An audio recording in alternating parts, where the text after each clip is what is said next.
Hello Aries. Aries यानी मेष राशि में सुरेश को ट्रिपल एस हिंदी टैरो से।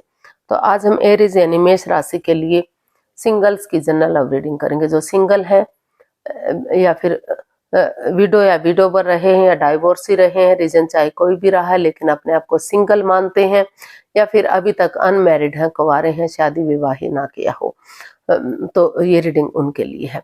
जनरल होने के कारण आप पर मैच हो भी सकती है, नहीं भी हो सकती। जिस पर जितनी मैच होती है प्लीज आप एक्सेप्ट कर सकते हैं। सनसाइन, मूनसाइन या नाम राशि जिसके साथ जुड़ना चाहें जुड़ सकते हैं। अगर आप पर्सनल रीडिंग चाहते हैं तो नीचे डिस्क्रिप्शन बॉक्स में डिटेल्स दी गई है, वहां जाकर चेक कीजिएगा। कोई भी कंफ्यूजन, कोई भी डाउट होने पर व्हाट्सएप मैसेज के जरिए आप इसे क्लियर कर सकते हैं। और ये जो रीडिंग है 21 से लेकर 27 सितंबर 2025 तक के लिए वीकली यानी साप्ताहिक रीडिंग रहेगी। तो इसमें सबसे पहले हम आपकी ओवरऑल एनर्जी देखेंगे। 21 से 27 सितंबर के बीच में आपकी ओवरऑल एनर्जी क्या रहेगी, फिर देखेंगे आपका रिसेंट आपका अगर इन दिनों कोई नया बंदा या बंदी आपकी लाइफ में आ रहा है तो नए पार्टनर के रूप में आपकी एनर्जी क्या रहेगी, और किसी पास्ट पर्सन से आप डील कर रहे थे, अटैचमेंट या जुड़ा हुआ महसूस कर रहे थे, तो उसकी वापस आने की एनर्जी क्या है, और लास्ट में हम गाइडेंस देखेंगे। तो चलिए एरीज यानी मेष राशि देख लेते हैं आपका इस सप्ताह ओवरऑल एनर्जी क्या रहेगी। यूनिवर्स प्लीज बताइए पास्ट पर्सन के लिए ओवरऑल एनर्जी क्या हो सकती है।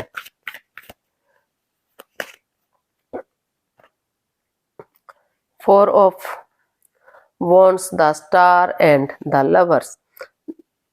तो आपका जो है ओवरऑल एनर्जी बता रही है कि आप किसी बंदे या बंदी से प्यार करते हैं, मोहब्बत करते हैं, अटैचमेंट और जुड़ा हुआ महसूस कर रहे हैं। शायद वो भी आपसे बहुत प्यार प्रेम करते हैं, लेकिन हो सकता है कि कोई मतलब कोई थर्ड पार्टी सिचुएशन रही है, या कोई मिसअंडरस्टैंडिंग आप दोनों के बीच में रही है, कंफ्यूजन रही है आप दोनों के बीच में। तो धीरे धीरे करके वो प्यार वो गहरा हो सकता है, आगे बढ़ सकता है, अगर आप दोनों एक दूसरे से क्लियरिटी लाते हैं, एक दूसरे से बात करते हैं। तो आपकी जो एनर्जी है वो बता रही है कि आप एक दूसरे से बातें करेंगे, कोई भी लाइफ चेंजिंग डिसीजन नहीं लेंगे, समय के साथ वक्त के साथ चलेंगे और नए सिरे से एक बिगिनिंग, एक शुरुआत करेंगे, एक दूसरे से माफी मांगेंगे, एक दूसरे को माफ करेंगे और डेडिकेशन के साथ आगे बढ़ेंगे, ताकि आप अपने रिश्ते को स्ट्रॉन्ग कर सके, मजबूत कर सके, और आप हर तरह से इस रिश्ते आप अपनी लाइफ में स्टेबिलिटी चाहते हैं, खुशहाली चाहते हैं, रिश्ते को लॉन्ग लाइफ और स्टेबल बनाना चाहते हैं।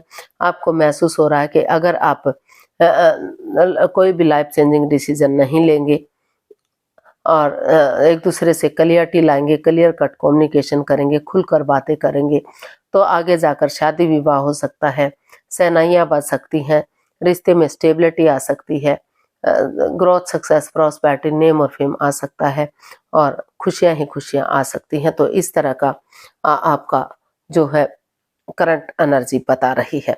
तो आप इन्हें के ओवरऑल खुशहाल रहना चाहते हैं, खुद को स्टेबल और प्रिपेयर करना चाहते हैं, शादी विवाह का भी आप सोच रहे हैं। जो चीज़ आपको प्रॉब्लम दे रही थी, तो वहाँ चीज़ों को क्लियर करके इजी और आसान बनाने का सोच रहे हैं, ताकि कोई भी कंफ्यूजन, कोई भी डाउट ना रहे और चीज़ें सही हो सकें। तो देख लेते हैं अगर कोई नया बंदा या बंदी इन दिनों आपकी लाइफ में आ रहा है तो नए पार्टनर के रूप में एनर्जी क्या रहेगी। Page of wands, 8 of swords and 3 of cups. तो जी हाँ, जो नए पर्सन की एनर्जी बता रही है कि जिस बंदे या बंदी को आप जानते हैं, तो शायद आप दोनों एक दूसरे से मतलब या तो दोनों एक दूसरे से प्यार करते हैं, मोहब्बत करते हैं, लेकिन या तो आप इकरार नहीं कर रहे थे या सामने वाला नहीं चाह रहा था। दोनों में से कोई ना कोई था जो शादी विवाह के लिए रेडी, तैयार नहीं था। तो इस वजह से दोनों के बीच में काफी मन मुटाव चला हुआ है, प्रॉब्लम चली हुई है। या तो आप ओवरथिंक कर रहे हैं, सामने वाला ओवरथिंक कर रहा है, या दोनों ही ओवरथिंकिंग कर रहे हैं। इस सिचुएशन से कोई भी नहीं निकल पा रहा है, लेकिन आप महसूस कर रहे हैं कि एक पुरानी बातों को बुलाते हुए बिल्कुल नए नए नए ताजगी के साथ, एक नए सवेरे के साथ, चाहे आप दोनों एक दूसरे को कितने ही दिनों से जानते हों, तो नए नए सवेरे, नए ताजगी, नए जोश, नए होश के साथ एक फ्रेंडली एक दोस्त की तरह, एक फ्रेंड की तरह आगे बढ़ेंगे। उनके साथ बातें करेंगे, शॉप करेंगे, खाना पीना करेंगे, होटल में रहेंगे, डेट्स पर जाएंगे, तो धीरे धीरे करके चीज़ें आगे बढ़ सकती हैं। और आप उनके साथ गेट टुगेदर करने का सोच रहे हैं, टी पार्टी, कॉफ़ी पार्टी या लंच डिनर, ब्रेकफास्ट करने का सोच रहे हैं, ताकि जो भी आपके इमोशंस हैं एक दूसरे से शेयर कर सकें, एक दूसरे से बता सकें। क्योंकि हो सकता है कि अंदर से दोनों ही एक दूसरे से प्यार मोहब्बत कर रहे थे, लेकिन कोई भी या तो दोनों ही एग्री नहीं थे, या कोई एक जना एग्री नहीं था इस रिश्ते को एक्सेप्ट करने के लिए। एक फ्रेंड की तरह, एक दोस्त की तरह आप दोनों थे, जिसमें दरार आ गई, जिसमें परेशानियां बढ़ गई। तो उस दोस्ती को आप एक रिश्ते के रूप में एक्सेप्ट करने का सोच रहे हैं, अपने इमोशन शेयर करना चाह रहे हैं, ताकि चीज़ों में क्लियरिटी आ सके, इस ओवर थिंकिंग से आप बाहर निकल सके। जो बातें हो नहीं पा रही या हो भी रही तो इमोशनल लेवल पर जो अच्छे से नहीं हो पा रही, तो धीरे धीरे करके अगर बातें करेंगे तो मन मुटाव खत्म होगा, परेशानियां खत्म होंगी और रिश्ता आगे बढ़ेगा और सक्सेसफुल होगा, कामयाब होगा, चीयरफुल होगा, और जो है आगे जाकर इसमें सफलता मिलेगी। तो इस तरह का आप सोच विचार रहे हैं, और उस फ्रेंड के साथ या दोस्त के साथ एक नई एनर्जी, नए लाइफ पार्टनर के रूप में आप उसे एक्सेप्ट करना चाह रहे हैं। हो सकता है कि एज डिफरेंस की वजह से भी ये परेशानी, ये प्रॉब्लम्स आप दोनों के रिश्ते में आ रही हो। कोई एक जना रिश्ते को चाहता हो, दूसरा ना चाहता हो, तो लेकिन अभी आपने डिसाइड किया है कि आप एक नई एनर्जी, एक नई ताजगी के साथ आगे बढ़ेंगे और चीज़ों को सही करने की कोशिश करेंगे। तो देख लेते हैं पास्ट पर्सन की एनर्जी क्या रहेगी। कोई पास्ट पर्सन इन दिनों आपकी लाइफ में वापस आ रहा है, तो उसकी एनर्जी क्या रहेगी। Page of swords, 5 of wands and the hierophant. जी हाँ, जो पास्ट पर्सन है वो भी हो सकता है कि दोनों ही एक दूसरे से काफी प्यार करते हैं, प्रेम करते हैं, या फिर एरीज, या तो आप को लग रहा है कि ये रिश्ता लॉन्ग लाइफ हो सकता है, स्टेबल हो सकता है, आप उनसे जुड़ा हुआ महसूस करते हैं, रिश्ता सोलमेट हो सकता है, सोलमेट ऑफ काइंड हो सकता है, जन्म जन्मांतर का रिश्ता हो सकता है।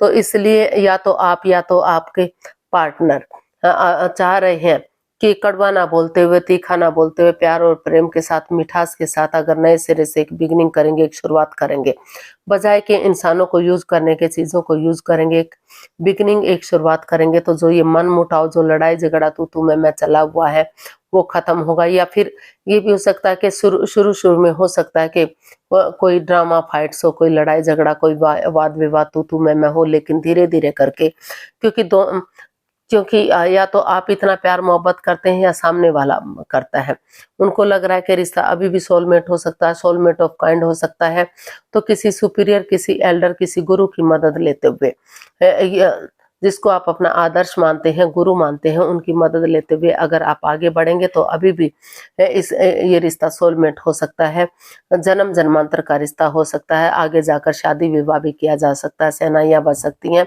खुशहाली में इसे कन्वर्ट किया जा सकता है। चाहे भले ही तू मैं हो, थोड़ा सा झगड़ा हो, वाद विवाद हो, लेकिन बाद में सब कुछ ठीक हो सकता है। और अगर कोई नहीं चाहता कि ये लड़ाई झगड़ा, ये वाद विवाद खत्म हो और रिश्ता आगे बढ़े, तो उनकी लाइफ में अगर कोई नया पर्सन, नई अपॉर्चुनिटी है, तो इसे छोड़कर नए पर्सन की तरफ, नई अपॉर्चुनिटी की तरफ भी बढ़ सकता है। तो इस तरह की एनर्जी दिखाई दे रही है। तो पास्ट पर्सन भी अगर आप चाहें तो जो मन मुटाव है, शुरू में तू मैं लड़ाई झगड़ा हो सकता है, लेकिन रिश्ता सोलमेट हो सकता है, सोलमेट ऑफ काइंड हो सकता है, और नए पर्सन की एनर्जी के रूप में भी जो मन मुटाव दोनों के बीच में चला हुआ है, जो फ्रेंड के रूप में, दोस्त के रूप में है था, और अभी लाइफ पार्टनर के रूप में आप उसे चाहते हैं, तो वो भी सॉल्व किया जा सकता है, उसे भी आगे बढ़ाया जा सकता है। ये आपका पर्सनल मामला है, निजी मामला है कि आप किसके साथ जाना पसंद करेंगे। तो दोनों में ही पहले थोड़ा सा मनमुटाव, परेशानी, प्रॉब्लम्स आ सकती हैं, लेकिन धीरे धीरे करके उन चीज़ों को काफ़ी हद तक सॉल्व भी किया जा सकता है अगर आप कोशिश करेंगे। तो गाइडेंस देख लेते हैं। हमारे पास कार्ड्स आए हैं, the devil, king of wands and temperance. Universe ही मैसेज दे रहे हैं कि अभी अपनी कोडिपेंडेंसी पे काम कीजिए। जो लस्ट, जो addiction, gambling, smoking, drinking, negative लोगों में बैठना, खुद नेगेटिव होना या एनवायरनमेंट को नेगेटिव करना, जो भी चला हुआ है, तो अपनी विलिंग पावर को बढ़ाइए, खुद को स्ट्रॉन्ग कीजिए, खुद को मजबूत कीजिए और डिटैच मत होइए, कोल्ड मत होइए। एक दूसरे के प्रति प्यार और प्रेम की भावना रखिए और क्लियरिटी लाइए, क्लियर कट कम्युनिकेशन कीजिए, खुलकर बातें कीजिए, रिश्ते को इजी और आसान बनाइए। पक्षपात, हेरा फेरी, धोखाधड़ी मत कीजिए, ताकि जो चीजें इम्बैलेंस सी हो गई हैं, उथल पुथल हो रहे हैं रिश्ते, तो प्यार और प्रेम के साथ अगर अपने गुस्से को, एंगर को छोड़ते हुए पेशेंटली चीजों को हैंडल करेंगे, पर्सनल और प्रोफेशनल लाइफ में बैलेंस बनाकर चलेंगे, ना तो बहुत ज्यादा दूरियां बनाएंगे, ना ही बातों को बिल्कुल से बंद कर देंगे, तो धीरे धीरे करके चीजें सही हो सकती हैं और पटरी पर गाड़ी चढ़ सकती है और रिश्तों में सुधार हो सकता है। यूनिवर्स की ब्लेसिंग्स के साथ सब कुछ ठीक किया जा सकता है, लेकिन आपको अपने विलिंग पावर को बढ़ाना होगा और उस कोडिपेंडेंसी से, उस प्रॉब्लम से बाहर निकलना पड़ेगा जो इस रिश्ते में बाधाएं, रुकावटें, दिक्कतें दे रही हैं। तो आज के लिए इतना ही, फिर नई वीडियो के साथ मिलते हैं। अगर वीडियो सही लगती है, अच्छी लगती है, तो प्लीज लाइक, शेयर और सब्सक्राइब करें। कमेंट्स करना ना भूलें, इससे मोटिवेशन मिलता है, आपको नोटिफिकेशन मिलता है, वीडियो बनाने में मदद मिलती है। तो जल्दी मिलते हैं नई वीडियो के साथ, तब तक के लिए हैप्पी रहें, खुश रहें। नमस्ते, थैंक यू सो मच।